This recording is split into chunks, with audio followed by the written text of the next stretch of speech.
Welcome to Aspire Adda। Hello दोस्तों, क्या आप चाहते हैं कि आप चीजों को सिर्फ पढ़ा ना जाए, उनको याद किया जाए? पूरे का पूरा इंटायर जीएस कैसे याद किया जाए, हिस्ट्री, ज्योग्राफी, पॉलिटी, इकोनॉमी कैसे याद की जाए? क्या आप जब भी याद करते हैं तो आपको चीजें भूलती हैं? क्या आप लर्न करना चाहते हैं ऐसी चीजों को? पूरे हिमालय की चोटियां ऐसी याद करना चाहते हैं? नामचा, बरवा, कंचनजुंगा, मकालू, बंसालू, ढोलागिरी, हन्ना, पूर्णिमा, बद्रीनाथ, केदारनाथ, त्रिशूलनाथ, क्या आप चाहते हैं ऐसे याद करें? अराकू वैली, हार्सले वैली, लंबा सिंह, अनंथागिरी, तिरुमल्ला, पालकोंडा, वालकोंडा, सिरिसलीम, आंध्र प्रदेश की चोटियां, क्या आप ऐसे ही याद करना चाहते हैं? पूरी दुनिया की करेंसी, रुपी कहां चलता है? रुपी चलता है Maldives, Nepal, Mauritius, Indonesia, Sri Lanka, seashell, Pakistan, India, Ceylon. क्या आप याद करना चाहते हैं दिनार कहां चलता है? Libya, Jordan, Bahrain, Iraq, Serbia, Kuwait, Algeria, Tunisia. इसी तरह से चीजों को दिमाग में बिठाने के लिए आप आज ही सब्सक्राइब करें हमारे एस्पायर अड्डा यूट्यूब चैनल को, और स्क्रीन पे दिए हुए नंबर पे कॉल करके आप एस्पायर अड्डा के ऑफलाइन और ऑनलाइन बैचेस के लिए कुछ भी इंफॉर्मेशन ले सकते हैं। इसमें हम आपको बहुत सारी चीजें ट्रिक के साथ याद करवाएंगे। Thank you and God bless you. Hello and welcome to Aspire Adda. प्यारे बच्चों, हमने डाइजेशन टॉपिक शुरू किया था और डाइजेशन में कल हमने पढ़ा था डेंटल फार्मूला। अगर आपको याद हो तो डाइजेशन में हमने पढ़ा था डेंटल फार्मूला। और प्यारे बच्चों, डेंटल फार्मूला कौन सा पढ़ा था? Dental formula for permanent teeth. आज पढ़ेंगे सबसे पहले हम टेम्परेरी टीथ, यानी कि इनको मिल्क टीथ भी बोलते हैं। और मिल्क टीथ कितने होते हैं? देखिए, ये होते इंसीजर, कैनाइन और मोलर। अगर हम परमानेंट टीथ की बात करें तो इंसीजर, कैनाइन, प्रीमोलर और मोलर, ये होते हैं। तो प्यारे बच्चों, there are no premolar in children. बच्चों में प्रीमोलर जो दांत होते हैं वो नहीं होते। तो बच्चों में क्या क्या होते हैं? बच्चों में होते इंसीजर, कैनाइन और मोलर। 8, 4 और 8, यानी कि premolar is absent in children. अब प्यारे बच्चों, अगर आपको याद हो तो हमने एक फार्मूला बनाया था। क्या? यानी कि ये अगर हमारा ये माउथ है और हमने अपने माउथ को 4 हिस्सों में डिवाइड किया था। अब देखिए, इंसीजर, कैनाइन, प्रीमोलर और मोलर। बच्चों में इंसीजर कितने होते हैं? 8। अगर 8 को 4 हिस्सों में डिवाइड किया जाए तो यहां पे 2 आएंगे और यहां पे 2, 2 और 2 4, 2 6 और 2 8, यानी कि एक हिस्से में कितने इंसीजर आएंगे? तो 2 आएंगे। कैनाइन तो 4 हैं तो उसको डिवाइड करेंगे, यहां पे भी 1, यहां पे भी 1, यहां पे भी 1, यहां पे भी 1, तो कैनाइन कितने हो जाएंगे? 1। अब प्रीमोलर तो नहीं होते तो 0 और 0। और मोलर कितने होते बच्चों में? तो मोलर जो होते हैं बच्चों में, ये होते हैं कितने? 8।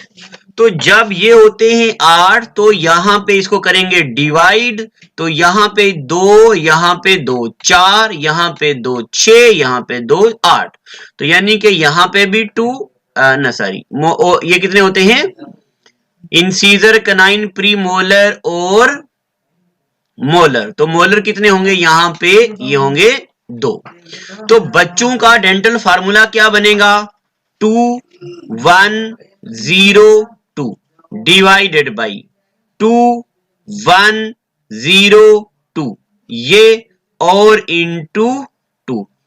प्यारे बच्चों, इसको बोलते हैं dental formula for temporary teeth, या बोलते हैं dental formula for milk teeth. तो प्यारे बच्चों, हमने आपको dental formula for permanent teeth भी बताया और dental formula for milk teeth भी बताया। अब ये यहां पे एक बार लिखा हुआ है, आप इसको हल्का सा रिकॉल भी कर देना। मैंने आपको कल भी पढ़ाया परमानेंट डेंटल फार्मूला क्या है, ये 2 1 2 3, और फिर यहाँ पे इंसीजर, कैनाइन, प्रीमोलर और मोलर, और टेम्परेरी टीथ यानी कि मिल्क टीथ का क्या है 2 1 0 2, और ये कितने होते हैं 20। बच्चों में कितने दांत होते हैं 20। ठीक है यहां तक। अब आगे चलते हैं, टीथ के बारे में पढ़ते हैं। देखिए ये भी पेपर में चीजें आती हैं, यानी कि हम पढ़ने जा रहे स्ट्रक्चर ऑफ टीथ। क्या पढ़ने जा रहे, स्ट्रक्चर ऑफ टीथ। सबसे पहले तो मैं आपको बताता हूं दांत होता कैसा है। देखिए ये बना हुआ है दांत का स्ट्रक्चर, ये दिख रहा होगा आपको। ये ऊपर वाला जो मैं रेड कलर ले रहा हूं, ये वाला, इसको बोलते हैं एनामल, या बोलते हैं इसको क्राउन। जब मैंने आपको सेल टॉपिक पढ़ाया था, तब मैंने आपको पढ़ाया था प्लांट सेल में सेल वॉल जो होती है वो हार्डेस्ट सब्सटेंस होती है। सेल वॉल में, सेल में जो सेल वॉल होता है सबसे स्ट्रांग, और एनिमल में, हमारी बॉडी में सबसे स्ट्रांग चीज होती हमारे दांत का ये ऊपर वाला हिस्सा, जिसको बोलते क्या, एनेमल, या इसको क्राउन भी बोलते हैं। इसके अंदर देखिए यहां पे ये वाला स्ट्रक्चर, इसको बोलते डेंटाइन। क्या बोलते, डेंटाइन। तो प्यारे बच्चों डेंटाइन के अंदर ये जो रेड में बना रहा ये एक लिविंग चीज होती, इसको बोलते पल्प चेंबर। क्या बोलते, पल्प चेंबर। जब आप जाओगे, ये यहां जम्मू में हॉस्पिटल है अम्फले में, दांतों का हॉस्पिटल, तो जैसे अंदर रखो कदम तो वहां छोटी छोटी मैडमें, उन्होंने बीडीएस की होती तो जाते लंबा लंबा लिटा देती बंदे को, चलो लेट जाओ लंबा लंबा, और बोलती आ करो, मुंह खोलो, बड़ा आ करो, बड़ा आ करो। इतना बड़ा आ करवाती मैडमें जैसे मुंह के बीच बैठ के उनको दांत साफ करना। चलो ठीक है, ये तो मजाक था। तो पल्प चेंबर से क्या होता है, न्यूट्रिएंट्स या मिनरल नीचे वाले हिस्से से ऊपर आते हैं। इस नीचे वाले हिस्से को बोलते हैं रूट। क्या बोलते, रूट। चलिए अब दांत के बारे में इतना कुछ हमने आपको बताया, अब देखते दांत के बारे में और बातें। क्या, टीथ के बारे में क्या, upper part of teeth is known as dentine. जो दांत का ऊपर वाला हिस्सा होता है ये इसके अंदर, इसको बोलते हैं डेंटाइन बोलते। क्या बोलते, dentine. Dentine is made up of calcium carbonate. ये डेंटाइन किससे बना है, कैल्शियम कार्बोनेट से, एंड इनामल से, और यही इनेमल हमारी बॉडी का हार्डेस्ट कंपोनेंट होता है। देखिए लिखा हुआ, enamel is hardest part of human body. इसमें 0% वाटर होता। यही चीज मैंने आपको प्लांट सेल में पढ़ाई थी। और lower part of teeth is known as, क्या बोलते, और ये जो नीचे वाला पार्ट, ये वाला रूट, ये बना होता है मसल से। Lower part of teeth is known as root part. ये वाला रूट पार्ट है, और ये किससे बना होता, ये बना होता है मसल से, और ऊपर ये बना होता है हार्ड कंपोनेंट्स। चलिए ठीक है यहां तक। अब टंग, इसके क्या बोलते, दांतों के बाद हम पढ़ते आगे टंग के बारे में। ठीक है, अब प्यारे बच्चों टंग में आपको यहां पे बना के बताया हुआ हूं, ये हो गई हमारी टंग। ठीक है, ये वाली। चलिए अब टंग में आपको सिर्फ टेस्ट याद रखना है। सबसे आगे होता है यहां पे स्वीट। क्या होता है, स्वीट। उसके ऊपर साइडों में यहां पे ये क्या होता है, साल्टी। नमक चेक करना हो तो साइडों में, और साल्ट के ऊपर यहां पे ये जो नीला है, यहां पे होता है सोर। सोर बीच नहीं होता, ये गलती हो गई है। सोर जो होता है वो बीच नहीं होता, इसको हम जरा ऐसा कर देते हैं। चलो अब ठीक हो गया। तो प्यारे बच्चों जो सोर होता है ये बीच में नहीं होता, सोर कहां होता है, ये भी साइडों पे। और उसके बाद बिटर, और बिटर जो टेस्ट होता है ये जरा बीच होता है। उसके बाद ऊपर अनियन, गार्लिक बड होते हैं, या जिंजर का टेस्ट यहां पे पीछे आता है। तो पेपर में कभी कभार इसका सीक्वेंस पूछते, हमारी जुबान के सबसे आगे क्या होता, मीठा, उसके बाद साल्टी, उसके बाद खट्टा, उसके बाद कड़वा, उसके बाद अनियन गार्लिक बड्स। ठीक है, चलिए। टंग एक मस्कुलर ऑर्गन है, और जब मैंने आपको स्केलेटन सिस्टम पढ़ाया था तब मैंने आपको पढ़ाया था हायोड बोन जो है ये हमारे जबड़े के अंदर वाली हड्डी, इसने हमारी जीभ को पकड़ा हुआ है। हायोड बोन ने क्या किया हुआ है, हमारी जीभ को पकड़ा हुआ है। और ये मैंने बताया था सबसे मजबूत हड्डी के बाद होती है, यानी कि मैंडिबल हड्डी के पीछे होती है हायोड बोन। ठीक है, पीछे हायोड बोन गले के पीछे, मैंडिबल हड्डी के पीछे होती है, जिसने हमारी जीभ को पकड़ा हुआ होता है। ठीक है, अब प्यारे बच्चों आगे बातें करते। जब खाना जाता हमारे मुंह में तो हमारे मुंह में क्या क्या होता है, माउथ कैविटी में क्या क्या होता। तो हमारे माउथ में, जरा एक बार मैं पहले चाहता हूं कि आपको ये एक इमेज से बता दूं। जरा मैं पहले आपको एक इमेज बताता हूं, रुकिए। तो देखिए मैं आपको अभी बताता हूं इमेज।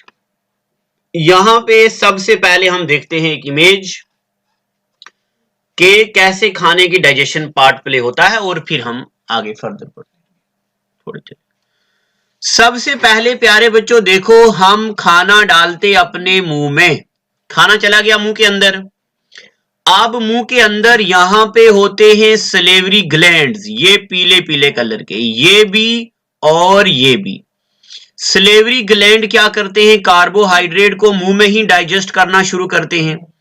फिर खाना आता आता आता आता कहां, इस सेमी डाइजेस्टेड फूड को बोलते हैं चाइम। और फिर प्यारे बच्चों ये खाना आता कहां पे, इस नली से, यानी कि ईसोफेगस से। खाना आता कहां, ये देखिए पीछे इस रास्ते से स्टोमिक में खाना आता है। लीवर में खाना नहीं जाता है, लीवर में एनर्जी सेव रहती है।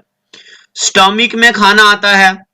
स्टोमिक में फिर मैं अभी आपको बताऊंगा रोल इन स्टोमिक। अब आप सीक्वेंस में सुनना क्या क्या होता है। सबसे पहला हम पढ़ेंगे रोल इन स्टोमिक। स्टोमिक के बाद खाना आता स्मॉल इंटेस्टाइन, फिर हम पढ़ेंगे role of small intestine. Small intestine से खाना जाता लार्ज इंटेस्टाइन में, और फिर हम पढ़ेंगे लार्ज इंटेस्टाइन का रोल खाने में, और फिर खाना हमारे यहाँ पे और एनस से हमारी बॉडी से सिक्रीट हो जाता है। चलिए, अब मैंने आपको हल्का सा ओवरव्यू दिया है, अब हम धीरे धीरे आगे चल के इनको पढ़ेंगे। देखिए चलते हैं, अब इसको पढ़ते हैं एग्जामिनेशन पॉइंट ऑफ व्यू से। नीचे तो मैंने आपको दिखाया अभी। अब माउथ से खाना सलेवरी ग्लैंड क्या करते हैं, सलीवा प्रोड्यूस करते हैं। तो प्यारे बच्चों जो सलीवा है इसका पीएच होता है 6.8। तो जिस चीज का पीएच होता 6.8 वो होती है एसिडिक। क्या होती, एसिडिक। ये मैंने आपको हल्का सा कंसेप्ट बताया भी था, और मैं केमिस्ट्री में बताऊंगा भी आपको। एक बार फिर से बता दूं, पीएच का मतलब होता है पावर ऑफ हाइड्रोजन या पोटेंशियल ऑफ हाइड्रोजन। अगर किसी चीज में 0, 1, 2, 3, 4 अप टू 6.9 हो हाइड्रोजन की वैल्यू तो उसको बोलते एसिडिक। अगर 7 हो तो उसको बोलते न्यूट्रल। अगर 7.1 से लेके 14 हो तो उसको बोलते ये बेसिक है, और पहले वाली को बोलते एसिडिक और साथ में न्यूट्रल। एसिड का मतलब होता है हमारी बॉडी में ये डाइजेशन में भी रोल प्ले करते हैं एसिड्स। तो अभी हम केमिस्ट्री में acid base and salt topic पढ़ेंगे, उसमें आपको बताऊंगा। तो सलीवा क्या है, एसिडिक। अब सुनिए सलीवा में क्या क्या होता है। तो प्यारे बच्चों सलीवा में 95% होता है वाटर। सलीवा में 95% होता वाटर, और 5% होता है सलेवरी अमाइलेज। क्या होता, सलेवरी अमाइलेज। और इस सलेवरी अमाइलेज को बोलते टाइलीन। क्या बोलते, PTYLINE, टाइलीन बोलते इसको। क्या बोलते, टाइलीन। अब सुनिए काम की बात। क्या, जब हमने खाई कार्बोहाइड्रेट्स, क्या खाया हमने, कार्बोहाइड्रेट या शुगर, तो अब ये हमारी माउथ में जो टाइलीन होता है ये क्या करता, उसको ग्लूकोज में कन्वर्ट करता 70%। कितना? 70%, यानी कि पार्शली डाइजेस्ट होते हैं कार्बोहाइड्रेट। अब देखो हमने क्या क्या खाया था, हमने खाया था कार्बोहाइड्रेट, और क्या खाते हम? प्रोटीन, और क्या खाते? लिपिड्स। प्रोटीन की डाइजेशन अभी नहीं हुई, लिपिड की डाइजेशन अभी नहीं हुई, किसकी डाइजेशन होगी? कार्बोहाइड्रेट्स की। किसकी डाइजेशन हो गई? कार्बोहाइड्रेट्स की। तो अब सवाल बताइए, पार्शियल डाइजेशन ऑफ कार्बोहाइड्रेट कहां होता? तो वो कहां होता? हमारे माउथ में हो जाता है। करता कौन है? स्लेवरी अमाइलेज यानी कि टाइलिन।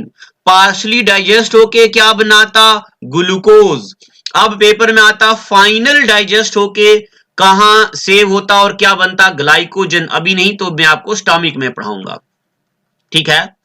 अब देखो, ना ही प्रोटीन डाइजेस्ट हुए, ना ही लिपिड डाइजेस्ट हुए, इन दोनों में से कोई भी डाइजेस्ट नहीं हुआ। अब मैं आपको बताता हूं एक बात। देखो, आप सुबह से शाम तक बिजी रहते हैं, दिन को 2 बजे या 1 बजे या 12 बजे आपको लग गई बहुत ज्यादा भूख। अगर आपने खाया अंडा, तो प्यारे बच्चों अंडा तो प्रोटीन होता है, ये डाइजेस्ट होता है कम से कम 3 घंटे बाद। तो आपकी बॉडी को एनर्जी नहीं मिलती, एक्स्ट्रा फैट चढ़ जाता है। तो जब भूख लगे अंडा नहीं खाना, यानी कि प्रोटीन नहीं खानी। जब भूख लगे तो फैटी चीजें नहीं खानी। जब भूख लगे तो कार्बोहाइड्रेट खानी, यानी कि क्या क्या? राइस खा लिए, रोटी खा ली, या कुलचा खा लिया, कोई भी ऐसी चीज जिसमें कार्बोहाइड्रेट हो। उससे क्या होता है? वो जल्दी मुंह में ही डाइजेस्ट हो जाती है और हमें एनर्जी देती है, और हमारे सेल को एनर्जी मिलती, और सेल बोलते हैं खाना आ गया, खाना आ गया, खाना आ गया। चलो सेल खुश होते हैं, तो सेल ठुमका मारने लगते बॉडी में, खाना आ गया, खाना आ गया। तो चलिए, अब हमने पढ़ा कार्बोहाइड्रेट की पार्शियल डाइजेशन कहां होती है? तो हमारे माउथ में। आगे चलते हैं। आज सुबह एक बच्चा मैसेज करके पूछ रहा था कि सर पेपर में पूछते ईसोफेगस की लेंथ कितनी होती। तो प्यारे बच्चों, आपके कोई सवाल का जवाब ऐसा नहीं, कोई भी सवाल ऐसा नहीं है जो मैंने यहां लिखा ना हो, बस थोड़ा सा ठंड रखा करो। तो इसकी लेंथ 25 सेंटीमीटर होती। किसकी? ईसोफेगस की। अब मैं आपको बताता हूं ईसोफेगस क्या होता है। देखिए, ये हमारे मुंह के अंदर ये वाला जो हिस्सा है, ये यहां पे ऊपर ये गोल, ये हिस्सा कनेक्ट होता है हमारे नाक के साथ, और ये हिस्सा कनेक्ट होता है हमारे मुंह के साथ। जो नाक के साथ कनेक्ट होता है, यहां पे एक नॉब लगी होती है, स्विच लगा होता है, जिसको बोलते हैं एपिग्लॉटिस। कभी कभार खाना खाते वक्त अगर हम बात करते हैं तो खाने का कोई हिस्सा यहां चला जाता है, तो इससे डेथ भी होती है बंदे की। इसलिए बोला जाता है कि खाना खाते वक्त बात नहीं करनी चाहिए। तो यहां पे खाना चला जाता है, बट हम खाना कहां से डालना चाहते हैं? यहां से। तो जहां से खाना आता है उसको बोलते हैं ईसोफेगस। अब कहीं किताब में ट्रैचिया आगे, ईसोफेगस पीछे है, तो उसका कोई टेंशन नहीं है। जहां से खाना आता है उस जगह को बोलते हैं ईसोफेगस, और जहां से हम सांस लेते हैं उसको बोलते हैं ट्रैचिया, या इसको प्यारे बच्चों विंड पाइप भी बोलते हैं। अब ये ट्रैचिया कनेक्टेड है किससे? लंग से। और ईसोफेगस किससे कनेक्टेड है? हमारे स्टमक से। देखिए ना, ये स्टमक से यहां पे कनेक्टेड है, ठीक है। अब इसकी लेंथ जो है ये ऊपर लिखी है 25 सेंटीमीटर। पूरे एलिमेंट्री कनाल की लेंथ है 9 से 9.5 मीटर। एलिमेंट्री कनाल कहां से कहां तक होता है? एलिमेंट्री कनाल प्यारे बच्चों माउथ से लेके कहां तक होता है? एनस तक होता है। तो एलिमेंट्री कनाल की जो लेंथ है ये 9 से 9.5 मीटर के बीच वेरी करती है, और ईसोफेगस की लेंथ कितनी होती है? 25 सेंटीमीटर। अब ईसोफेगस क्या करती है? It transfers digested and undigested food from mouth to stomach. अब खाना कहां आता है? स्टमक में। अब प्यारे बच्चों देखो, स्टमक में खाने के साथ क्या क्या होता है। तो डाइजेशन इन स्टमक। तो प्यारे बच्चों स्टोमिक में तीन चीजें होती हैं, क्या क्या? एक होता HCl, एक होता पेप्सिन, एक होता रेनिन। स्टोमिक में तीन चीजें होती हैं, क्या क्या? एक होता HCl, एक होता पेप्सिन और एक होता रेनिन। अब इनके रोल भी मैं आपको बताता हूं, पेपर में इनके रोल पूछते हैं। HCl बहुत ही स्ट्रॉन्ग एसिड होता है, ये क्या करता? एसिडिटी करता है और क्या करता? किल जर्म्स एंड एक्टिवेट्स। अब इतना याद रखो, एक बात याद रखिए, HCl हमारे खाने को डाइजेस्ट नहीं करता। It has no role in digestion of food. कभी कभार आप बच्चे पढ़ते हैं कि ये खाना डाइजेस्ट करता है, ऐसा नहीं है। HCl तो एक एसिडिटी प्रोड्यूस करता और जर्म किल करता और ये एक्टिवेट करता है किसको? हमारे स्टोमिक में एक एंजाइम होता जिसको बोलते क्या बोलते इसको? पेप्सिनोजन। क्या बोलते इसको? पेप्सिनोजन। और एक एंजाइम होता जिसको बोलते प्रोरेनिन। अब ये क्या करता? पेप्सिनोजन को और प्रोरेनिन को एक्टिवेट करता है। ये गैस्ट्रिक ग्लैंड्स होते हैं और प्रोड्यूस करते पेप्सिन और प्रोड्यूस करते रेनिन। तो हमारे स्टोमिक में तीन चीजें, एक HCl, एक पेप्सिन और तीसरा रेनिन, ये तीन चीजें होती हैं। अब मैं आपको बताता हूं ये क्या करते हैं। देखिए, जो पेप्सिन है ये प्रोटीन को डाइजेस्ट करता है, यानी कि कार्बोहाइड्रेट तो मुंह में डाइजेस्ट हो गए, प्रोटीन कहां डाइजेस्ट होते हैं? स्टोमिक में, और वो भी पूरे नहीं, आधे। तो यानी कि प्रोटीन को 90% डाइजेस्ट करके क्या बनाता? ये पेप्टोन्स। यानी कि सुनिए, हमने खाया कार्बोहाइड्रेट, हमने खाया प्रोटीन, हमने खाया लिपिड। कार्बोहाइड्रेट तो हमारे माउथ में डाइजेस्ट हो गए, प्रोटीन माउथ में डाइजेस्ट नहीं हुए, लिपिड माउथ में डाइजेस्ट नहीं हुए। प्रोटीन आए कहां पे? स्टोमिक में, और स्टोमिक में HCl और उन पे पड़ा पेप्सिन। अब ये प्रोटीन आधे डाइजेस्ट हुए, कितने? 90%, और छोटे मॉलिक्यूल में कन्वर्ट हो गए। जब ये छोटे मॉलिक्यूल में कन्वर्ट हो गए तो ये बन गए पेप्टोन्स, यानी कि इनको बोलते पेप्टोन। अब क्या बच गया पीछे? रेनिन। तो रेनिन क्या करता है? ये रोल प्ले करता है डाइजेशन ऑफ मिल्क, दूध को डाइजेस्ट करने में, और दूध को 100% डाइजेस्ट करता है प्रोटीन में। कौन सी प्रोटीन में? कैसीन प्रोटीन में। पेपर में आता है हमारे दूध में कौन सी प्रोटीन होती है? Casein protein. चलिए अब यहां पे ज्ञान बांटते हैं हम आपसे। आपने सुना होगा कुछ लोग बोलते रात को दूध पीते हैं, कुछ बोलते रात को दूध नहीं पीते। प्यारे बच्चों, जब हम दूध पीते हैं हमारे स्टोमिक में 3 घंटे तक रहता है और 3 घंटे के बाद दूध जाके डाइजेस्ट होना शुरू करता है। अगर आप रात को सोते वक्त दूध पियोगे और आप सोगे, आपके बॉडी में रेनिन सिक्रीट नहीं हुआ, दूध डाइजेस्ट नहीं हुआ, उससे दूध फट जाता है और हमारे जोड़ों में दर्द होने लगता है, नीज का पेन शुरू होने लगता, टुकनों में दर्द होता है। इसलिए दूध को रात को लेट नहीं पीते, जल्दी पी लेते शाम को।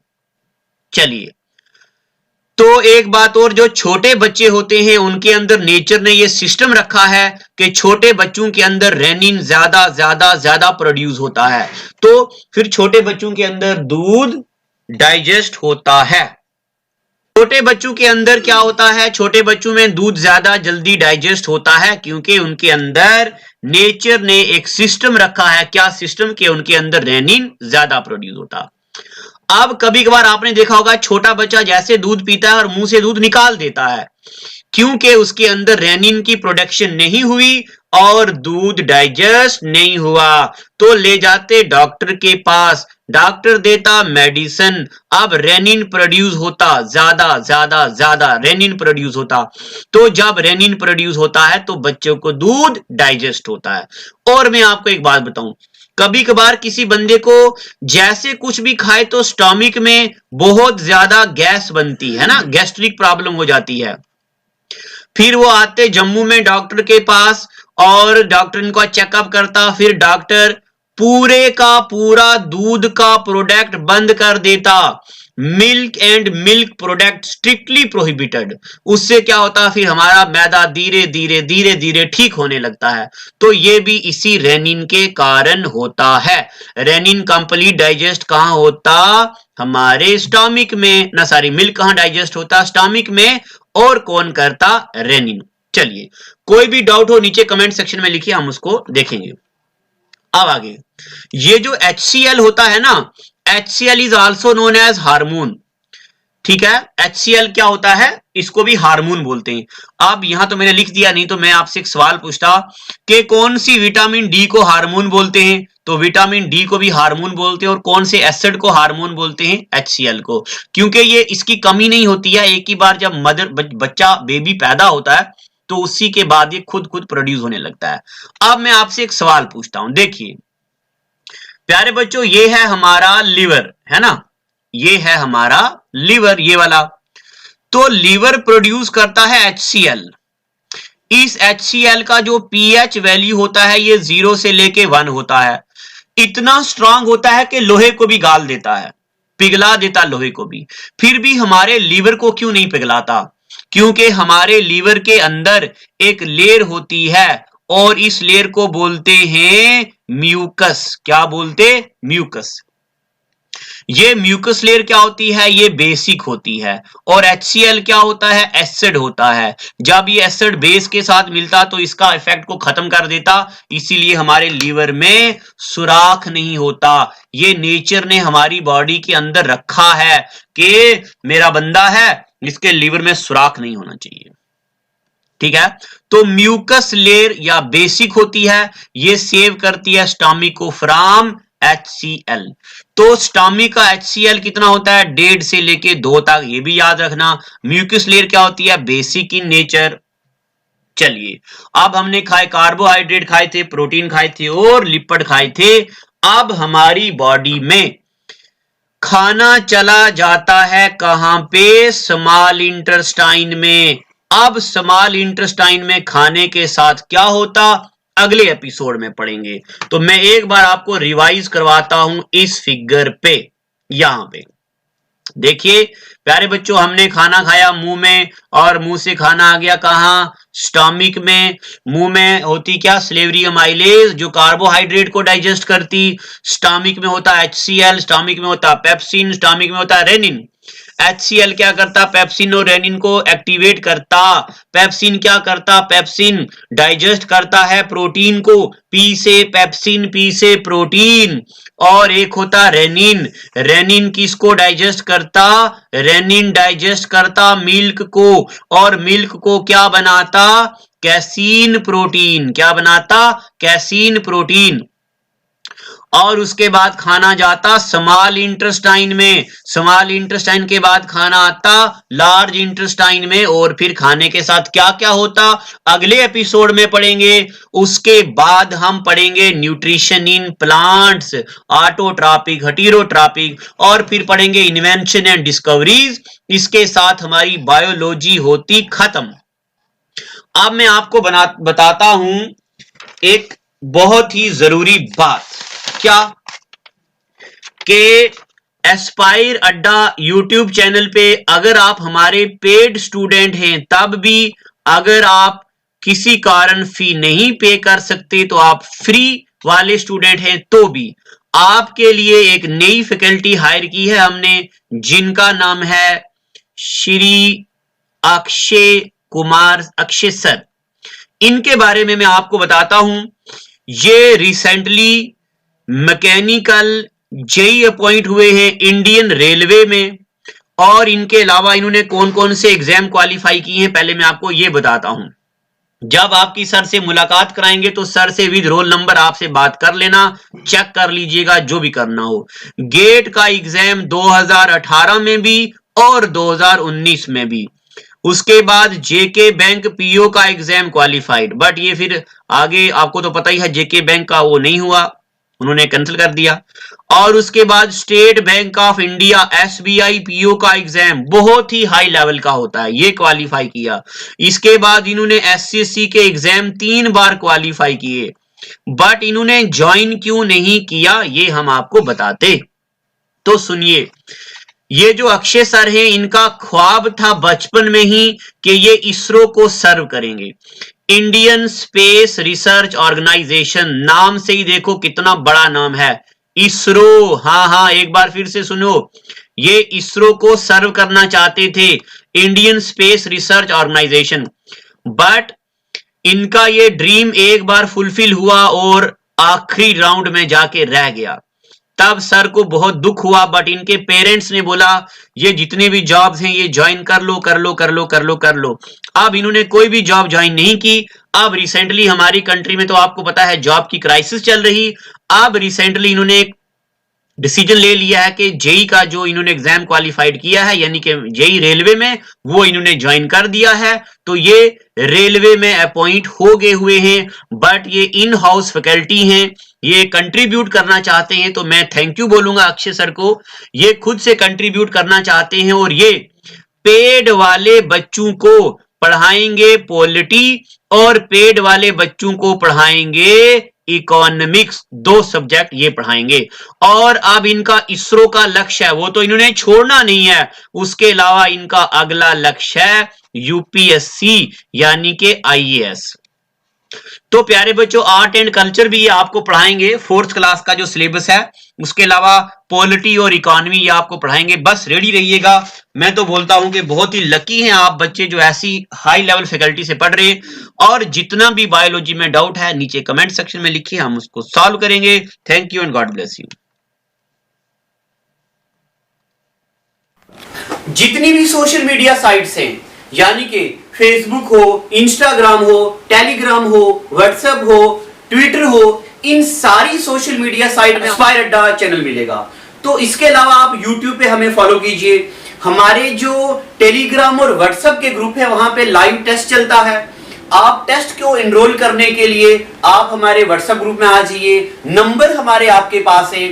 और अगर आप घर बैठ के कंप्लीट कोर्स की क्लासेस एंजॉय करना चाहते हैं, हमारी एंड्रॉइड ऐप जो कि बहुत जल्द लॉन्च होने वाली है, उसके अलावा हमारी जो वेबसाइट है, आप उस पे हमारे ऑनलाइन पोर्टल पे भी सारी वीडियोस और सारे PDF नोट्स एक्सेस कर सकते हैं। ये नोट हमने खुद अपने हाथों से लिखे हैं, कोई भी टाइप नोट नहीं है, बेहतरीन नोट्स हैं। Thank you, God bless you.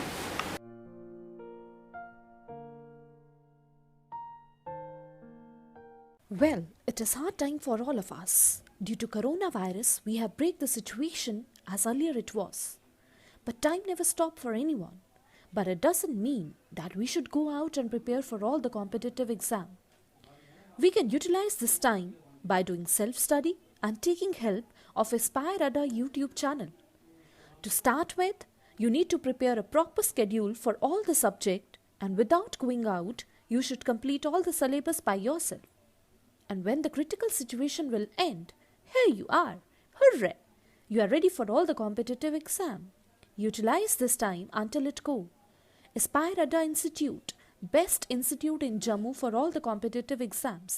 We care for you.